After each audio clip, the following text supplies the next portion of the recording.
পুরুলিয়াতে আমরা যেখানে ছিলাম সেই মানে হোমস্টে বলুন বা হোটেল বলুন, যেটাই বলুন, তার নাম ছিল অরণ্য কুটির। আর অরণ্য কুটিরে কিছুক্ষণ আগে যে গেটটা দেখলেন, এটা তার এন্ট্রান্স। আর এই যে দেখতে পাচ্ছেন তার ঠিক অপোজিটে এটা হচ্ছে ফরেস্ট ডিপার্টমেন্টের। পুরো এরিয়াটাই হচ্ছে জঙ্গল, জঙ্গলে ঘেরা। এটা সকালবেলার দিকে মোটামুটি 7টা 8টার দিকে এই ভিডিওটা তোলা হয়েছে।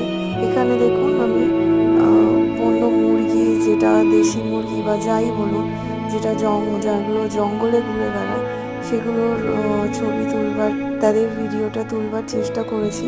এই জঙ্গল এরিয়াটা খুবই সুন্দর দেখতে লাগে। মানে আমরা যদি অরণ্য কুটিরে বসে থেকে এই ভিউটা খুবই সুন্দর লাগে, খুবই ভালো লাগে দেখতে।